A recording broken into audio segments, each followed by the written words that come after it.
Welcome to the campaign strategy cheat codes lunch and learn. Unfortunately, I don't have the lunch with me. Also, unfortunately, they're not actually cheat codes. If it was as easy as like typing A, B, select, up, up, down, that'd be great, but it's not.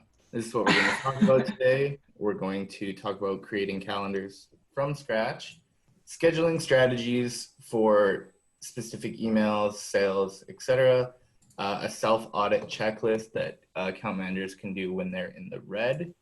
Number 4, we'll talk about the calendar template that I basically use for pretty much all my clients. And then just quick note on design strategies. To start, when we're creating calendars, you need to keep 3 things in mind: what, who, and when. So what are you sending? Typically for me, for most clients, I send at least 1 sale or deal a week, but it's not always a sale. Like, it's not always a discount. It's basically just a drive to get people to buy, and there's tons of different ways you can do that. And then I do 1 product or collection highlight a week and 1 piece of benefit-oriented content. Who are we sending these to? So I start with one of the engage lists for pretty much every email: 30, 60, 90, 120 days engaged. People who have opened, clicked an email in the last 30, 60, 90 days. And then I create, or I use pre-created segments I've used before. I create a segment related to what I'm sending. For instance, if I'm sending a top 5 bongs blog post to people, I will create a segment of people who have looked at bongs but have not placed an order for bongs in the last 21 or 30 days or whatever. So it's people who are interested in what I'm sending, and that bit of content or the product highlight is going to kind of push them over the edge. And when you're creating these segments, it's important to send separately so that you know whether or not the segments are converting.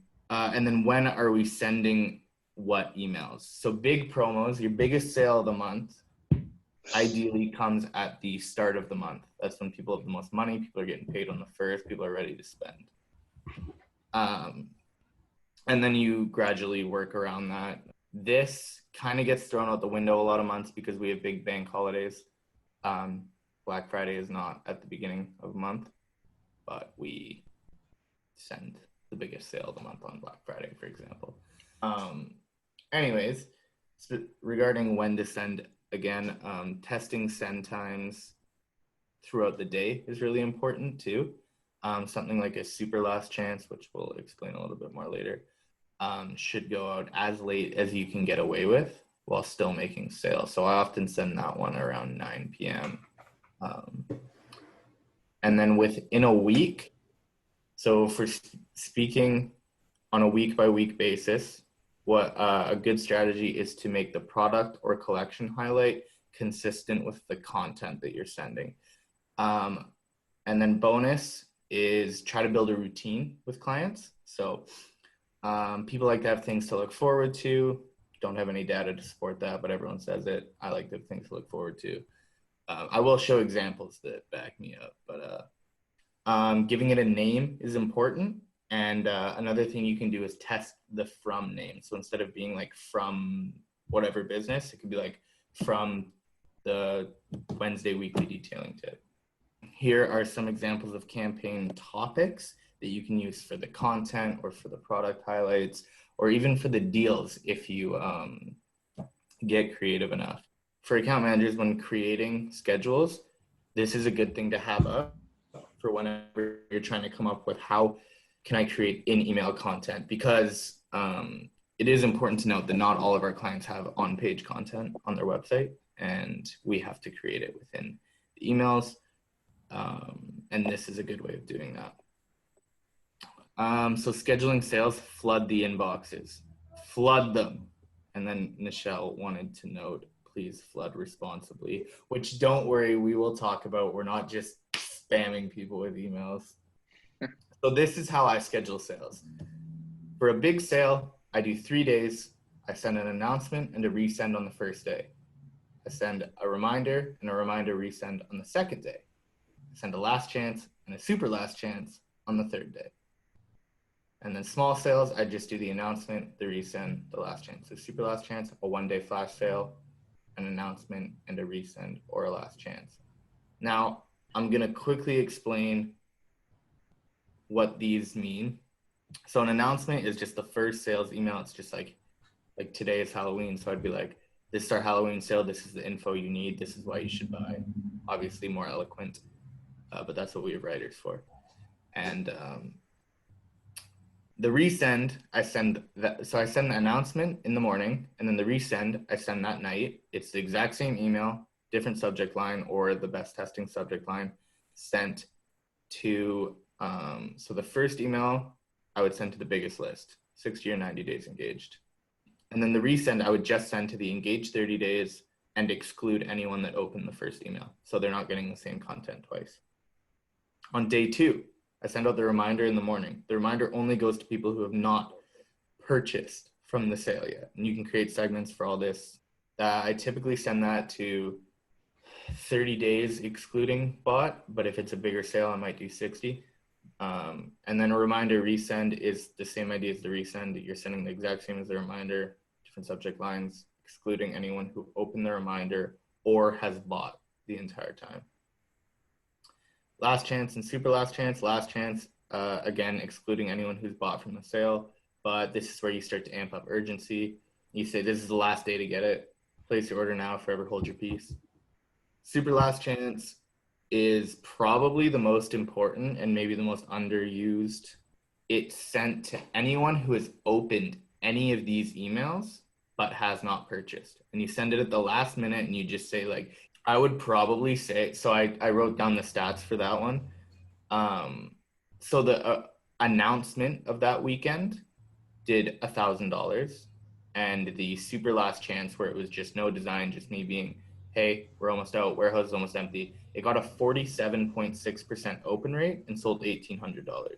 Super important to send the super last chances, and they help boost your deliverability because they get like, I've had like 65% open rates on them before. And then before we go on to the next section, I had another example I wanted to look at, just some raw numbers of kind of what a weekend sale looks like for me. So we got the sale, the resend, the reminder, resend, the last chance, and the super last chance. As you can see, the open rates are relatively high throughout, and the click rates are extremely high. So we're not really hurting deliverability by sending this many. Like, this open rate's not really great, but for the most part, these are really, really good open rates, especially the super last chance. As I was saying, almost 8,000 people open that, 4% click rate. That's an extra $2,000, again, that I wouldn't have had without sending that. And then here we go with this segmentation that David is talking about. So you don't want to think too hard about your segments because you might be wasting your time. This cheat code session is all about getting the most out of, I don't want to say doing the least because we're hard workers out here, but doing the least. So instead of making a million segments to send to a million different like subsets of your client, it's really important just to find out if those are going to be profitable or not. Like, how many people are you really able to send to with all those segments? Like, say you had, I don't know, shoes. You had like running shoes, dress shoes, and like boots. And running shoes make up 80% of the business. It's not the worst idea to make segments for the other two, but it's not, you don't really want to spend too much time on those. And basically just spend as much time on segments that make money. And that's what we put in bold here. Segments should focus on what can make money. And then if you're in the red, so here's a checklist we can look at to see if you can just pump those numbers up, as the guy in Wolf of Wall Street says. So are you sending to all components of a set? Are you sending all the components of a sale? So everything we just went over, the announcement, the resend, the reminder, resend, last chance, and super last chance.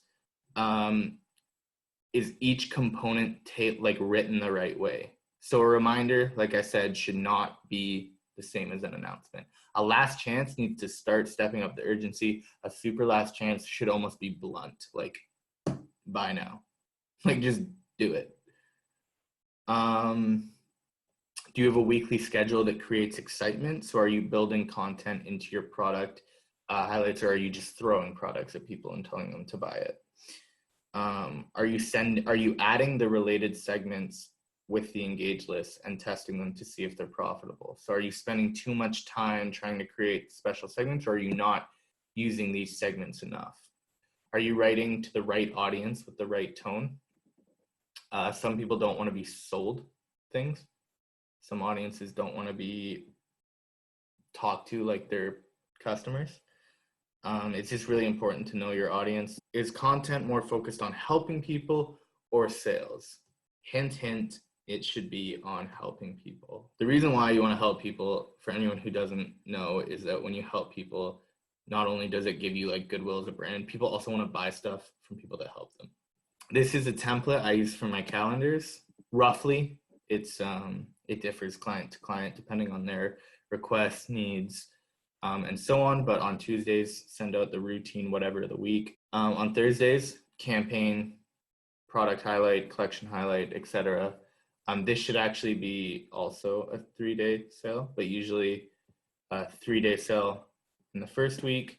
It's the biggest week, and then a 2-day sale, and then a 3-day sale, and then a 2-day sale. Generally, it's an old retail strategy, as Michelle always says, but planning your calendar is like week 1, high ticket, most premium product, biggest sale. Week 2, medium ticket, second most popular product.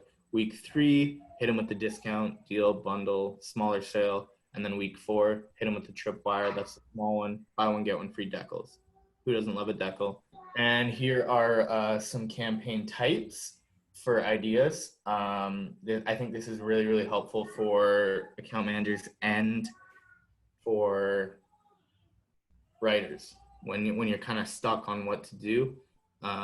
There's a billion different ways to approach content, and this is kind of what I look at when I do those Shine Armor kind of content weeks. And when you're looking at these, what are you building towards? You're not just throwing out a bunch of these randomly. We'll do a blog content, we'll do a product launch, we'll do a giveaway. Like, no, again, using the Shine Armor Content Week as an example, we're building towards selling Fortify Quick Coat over the weekend with a blast of emails.